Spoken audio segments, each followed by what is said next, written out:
The best performance done with the least amount of rehearsal. Open your ears for a story I tell on to you concerning Fluy the Snuffer. Choosing to participate in a dancing competition amongst other fine female dancers. So then she sets off quietly, and to practice, she practices not with moves that have been done before, for she intends to surprise the crowd.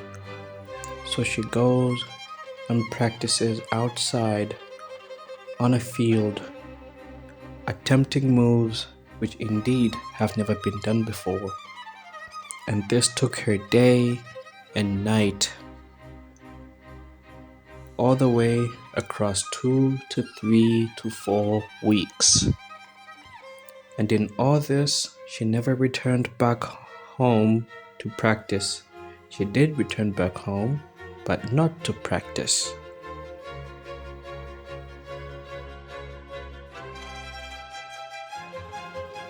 When your best performance is done with the least amount of rehearsal, open your ears for another story I tell on to you, continuing onto Fluy the Snuffer. As she practices, she becomes much tired from her efforts, and when she returns to school, everyone begins to question why she went such lengths to learn how to do things that she has never done before for a competition that is yet to come in a sooner amount of time than earlier.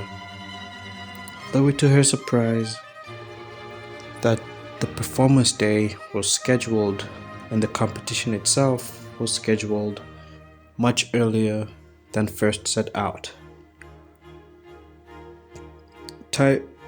Tires out. And the other female competitors laugh, wondering why she went through all that effort to create new dance moves, yet on the day in which they are needed, she cannot do it, for she is much fatigued.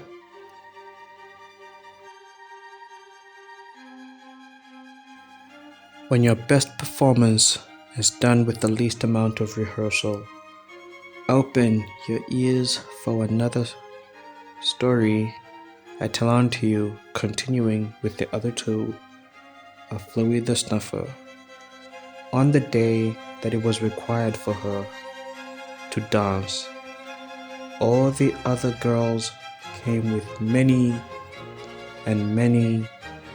skills and many moves, and with interesting songs. She never even picked hers. And when her turn comes, she asks help from a friend to pick a song, any song, for she trusts her friend. Her friend, in panic, picks a random song amongst the ones that she likes of her own playlist liking. As Fluy goes to the stage with a wonderful dress sewn onto her by her own mother, she starts dozing off. And as she starts dozing off, she gets into the rhythm of all the inventive dance moves that she had come up with. One after the other, after the other, after the other, after the other, and the crowd suddenly is cheering. Fluy, unaware of what's going on, continues one after the other, after the other, after the other, and the crowd cheers even more than they had done so with the others. Fluy, completely unaware, continues, for she is dancing half awake, from another to another and to another, and quietly passes down and falls asleep to her ground. And the crowd cheered loudly, for the winner was clear. Yet, the champion was asleep and was unable to lift her trophy. And now I have a question for you. Why do you think I told you this story?